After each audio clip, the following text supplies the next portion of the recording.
Halo guys, kembali lagi di channel Investor Logis. Kali ini kita akan mencoba menganalisa saham dari barang konsumen non primer atau dia cyclical lah ya. Nah, kita lihat di sini saham-saham cyclical hancur hari ini. MNCN turun 7,9, SCMA turun 8,33%, BMTR turun 11,11%. Nah, di video kali ini saya akan mengomentari sedikit aja ya, ngasih pendapat dikit lah ya. Kadang-kadang lucu ya nengok investor saham di Indonesia nih. Mereka kalau misalnya terjadi sesuatu lah kayak gini kan, ada yang turun ini. Komennya jelek ya, kayak eh, itulah kayak ngapain ikutin Pak LKH gitu kan. Kayak misalnya saham LKH jatuh, LKH itu Pak Lokeng Hong ya, yang pegang MTR, sahamnya MNC Group lah, ya kan? Nah, kayak gini nih contohnya. Pak Hati nggak malu nama keren MNC Asia Holding BHIT MNC Asia Holding ya, apanya yang megang saham mayoritas dari BMTR, tapi harga saham di 50-an, jadi guyonan di ISG doang Pak. Cuman mau mengingatkan aja daripada cut loss, ya kan, WKWKWK. Mengulik book value dan tidak semua saham under value adalah investasi. Kondisi perusahaan tersemen dari aset dan utangnya. Kalau Keng Hong dan semua sebenarnya hanya menggunakan sebagai acuannya. Dan nyatanya ketika disuruh belanja ternyata ada berbagai hal aset baru apalah di luar ekspektasi nurul, lucu-lucu. Jadi gini ya mandangnya, gimana ya, saham saham. Nah lucunya saham MNCN ini jatuh, yang beli order booknya, antrian bidnya lebih tinggi daripada lotnya kan. Artinya dia turun, tapi tetap makin banyak orang yang mau beli gitu kan. Nah, jadi saham-saham televisi ini turun kan karena ada isu atau karena ada sebab, yaitu gegara analog switch off itu kan. Jadi siaran-siaran di tempat kami udah mati di wilayah Sumatera Utara. Eh, Siaran-siaran TV yang sebelumnya tanpa harus pakai setup box itu dimatikan dia. Jadi layarnya itu ya kayak layar gada siaran putih kresek-kresek gitu kan. Harus pasang setup box dan TV harus udah smart TV kan. Nah, terus sahamnya turun drastis. Terus orang-orang nilai, loh, saham Pak LKH gagal ini apa segala macam. Lucu saya bilang kayak gitu. Harga saham itu kan fluktuatif. Kalau misalnya turun ya wajar-wajar aja. Nah, terus banyak juga yang komen di video-video saya yang analisa saham MNCN salah harga atau saham BMTR salah harga ya kan. Dibilang pelit bagi dividen, sahamnya pemain Pak Haritano. Nah, ini kan tuduh-tuduhan yang nggak berdasar. Data dan faktanya, ya saham itu menghasilkan keuntungan di laporan keuangannya tercatat jelas. Berapa triliun dia buat laporan keuangan itu kan bukan asal-asalan juga. Laporan keuangan itu kan diaudit. Ada badan auditnya yang audit. Ada orang yang audit. Kalau asal-asalan ya kan bisa kena hukum juga itu. Buat laporan keuangan asal-asalan. Ngarang-ngarang kan. Terus kan kita bisa cek saham MNCN inilah contohnya. Nah, kan jelas ini di finansial, total pendapatannya jelas 9 triliun terakhir kali 2022. Laba bersihnya jelas, nggak pernah negatif. Besar 2 triliun, 2,5 triliun, 2,2 triliun. 2 triliun itu saham yang besar loh, laba yang besar itu. Terus sahamnya jatuh karena ada analog switch off atau ASO. Ya Pak Haritano kan bilang juga ini bakal jadi eh, suatu ujian dari saham perusahaan ini. Dan bagaimana nanti cara mengatasinya, ya mereka pasti berpikir kan, mereka kan bukan orang-orang bodoh yang di balik saham MNC Group ini. Makanya bisa sampai jadi konglomerat di bidang media, paling terintegrasi se-Asia Tenggara. Nah, terus orang salahkan dia nggak bagi dividen. Loh, kalau perusahaan dia nggak bagi dividen itu bukan berarti dia nggak. Ini kan bagi dividen juga MNCN ini. Rutin juga, cuman memang kecil. Nah, kalau dibilang pelit bagi dividen, lucu. Karena kan perusahaan itu ada RUPS. Dari RUPS itu, kesepakatan untuk membagi dividen atau enggak itu ya dari keputusan mayoritas pemegang saham. Artinya seluruh pemegang saham telah menyepakati secara bersama bahwasanya sekian yang mau dibagikan. Kan begitu cara mainnya. Bukan asal-asal mereka yang tetapkan. Nah, terus dibilang pelit. Loh, ini kan mereka kumpulin dulu uang hasil laba itu, jadi laba ditahan yang bisa dipakai perusahaan untuk ekspansi atau kecilkan liabilitasnya supaya bagus kinerja perusahaannya gitu kan. Lagian perusahaannya masih laba, nggak rugi. Diterapkan pun itu, ASO itu, ya masih laba juga perusahaannya, walaupun turun labanya. Kayak BMTR ini kan turun drastis labanya nih. OMCN ini aja coba kita lihat ya.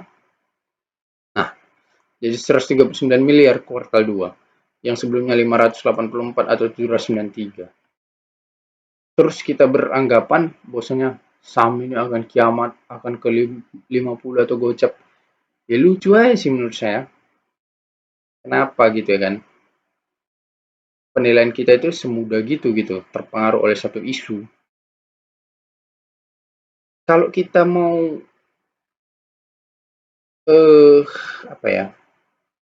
Ragukan kemampuan Pak Lokeng dalam menganalisa saham. Karena kita curiga lihat saham BMTR yang turun 11,11% ini dalam satu hari. Dan kita berpikiran bahwasanya saham itu akan hancur selamanya. Coba kita pikir ulang. Track record Pak Lokeng Hong itu bukan sembarangan loh. Dia udah 30 tahun lebih di pasar modal. Dan yang komen-komen kayak gitu coba saya tanya, siapa yang lebih kaya, Pak Lokeng Hong atau kalian? Kalian pernah untung di saham nggak 12.500%? Janjian 100% pun belum pernah, beggar. Ya kan? Jadi kita lucu menilai orang yang secara kualitas setara profesor, kita yang anak SD, nilai kayak seolah-olah si profesor ini dungu gitu. Gak masuk akal. Kalau Keng itu track recordnya udah jelas. Sama kayak kejadian kemarin sama PNLF. Semua orang banyak bilang waktu PNLF ke 170 tahun 2021 bilang PNLF itu value trap, bohong, laporan keuangannya mengada-ngada, labanya nggak nyata. Pas PNLF ke 750, ke 770 harga tertingginya, kemana semua suara-suara itu? Diam juga kan pada akhirnya. NLF gak bagi dividen juga nih. Bagi dividen pun gak besar itu 2022 itu. 10 peraknya. Nah, jadi kita lucu kadang ya. Aku pun bukannya karena aku value investor atau karena aku pengagum Pak Lokeng Hong. Sekalipun aku pengagum, ada juga yang aku pikir gimana cara celah Pak Lokeng Hong ini, salahkan dia. Tapi pada akhirnya aku berpikir yang memang logis yang dibuat dia itu. Misalnya kayak BMTR ini. Perusahaannya kan memang untung, ekuitasnya positif besar, selancarnya melampaui liabilitasnya. Memang salah harga, jadi di mana titik salahnya? Nggak bagi dividen. Jadi kalau dia bagi, kita nggak justru senang karena pada saat dia nanti bagi dividen sekali aja pasti sahamnya akan melambung tinggi kan gitu logisnya. Sama kayak kejadian saham PNLF coba ya. PNLF. Nah, PNLF ini harga terendahnya sempat, nah ini aja 52 minggu sebelumnya. di 254, kemudian di 775 di 2022 akhir, 2022 bulan 10 atau 11 lah ini, tembus ke 700-an dari 170-an ini sebelumnya. PNLF apakah bagi dividen secara rutin? Mana? Gak ada. Baru 2022 yang lalu dia bagi dividen. Terus sahamnya langsung terbang. Nah, apakah kita nggak bisa berpikir sebaliknya? Bahwasanya BMTR masih ada track record bagi dividen sampai 2018. Walaupun kecil. Nah, rutin lagi 9, 10, 11, 12, 13, 14, 15, 16, 17, 18. 18 dia berhenti. Artinya kalau 2023 nggak bagi dividen, sudah 5 tahun dia nggak bagi dividen. Terus sahamnya jatuh. Apakah kita nggak curiga kalau sahamnya bakal naik senaik-naiknya? Kalau misalnya dia bagi dividen, atau kalau misalnya labanya berbalik membeludak jadi besar. Kalau Kengong ini megang 6% lebih loh di apa ini, saham BMTR ini. Di sini masih ada namanya ini. Mana, sabar. Nah ini, Dr. Handes Lo Keng Hong pegang 6,53%. Mungkinkah Pak Lo Keng Hong sebodoh itu untuk nahan BMTR sampai selama ini, sementara harga dia beli rata-rata mungkin di 250-an aja. Apa sesederhana kita menyalahkan BMTR gara-gara ASO analog switch off, sahamnya hari ini turun 11,11% dan dia nggak bagi dividen dan sahamnya lama naiknya? Apakah selogis itu untuk menyalahkan BMTR dan mengira dia bakal nggak naik dan bakal turun drastis? Kenapa nggak berpikir sebaliknya? Bahwasanya dia akan melambung tinggi, apalagi kalau dia nanti bagi dividen, apalagi kalau labanya besar, apalagi kalau jadi merger sama MNCN. Apa kita nggak curiga ke arah sana? Kadang aku berpikir siapa kita gitu? Apakah kita udah lebih kaya dari Pak Keng Hong?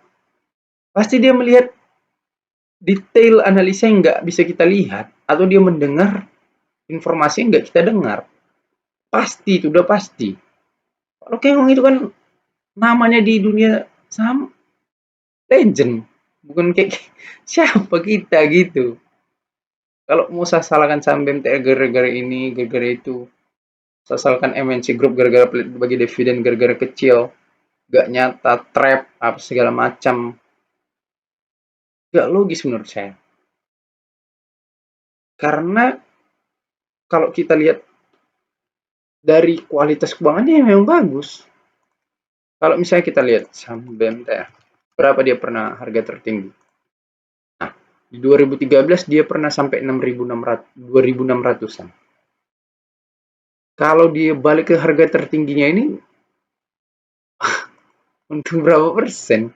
Ya kan, gitu kan? Jadi menurut saya terlalu bias kita untuk mengatakan bahwasanya saham BMTR atau MNC itu salah apa ya? Salah kira lah, atau ya harganya memang salah, bukan harga wajarnya. Kalau BMTR ini saya hitung 1.500 harga wajarnya. Atau kita bilang laporan keuangannya dimanipulasi lah, atau pelit lah, nggak bagi-bagi, apalah kayak gitu. Ya kan? Nggak logis. Jadi kalau kita ngomong ya berdasarkan data, jangan berdasarkan prasangka. Ini kan permainan angka ini. Angka ini kan bicara. Nah, ini kan bicara ini 900 ke 1,3, 2,3. 2020 Covid dia untung 1,8 triliun. Ini tinggal nunggu momennya aja, guys. Kalau dia bagi dividen, labanya tiba-tiba naik, apalagi merger. Wah, ya udah, say goodbye lah untuk kalian yang nggak beli. Sampai situ aja, thank you. Sekali lagi ini hanya sekedar pendapat pribadi aja ya. Kalau kita berpendapat bahwasanya ini value trap lah, labanya dimanipulasi lah, atau sahamnya pelit lah, ya itu pendapat kita masing-masing pribadi sih. Tapi menurut saya itu hak kita masing-masing dalam berpendapat. Tapi menurut saya ya gak ada yang salah sih. Karena kan seperti dibilang Warren Buffett, Charlie Munger, Ben Graham, Peter Lynch, mereka kan bilang kalau kita beli saham itu kita beli bisnisnya, bukan beli sahamnya. Kita beli bisnisnya, bisnis yang berada di belakang saham itu. Bukan sekedar kertas atau presentasi digital kan. Kalau kita beli bisnisnya wajar masih menghasilkan laba, apa yang salah dari situ kan gitu. Demikian analisa ini saya sampaikan sebagai pendapat pribadi. Kita boleh berbeda pendapat, bahas di kolom komentar, dan stay logis. Thank you.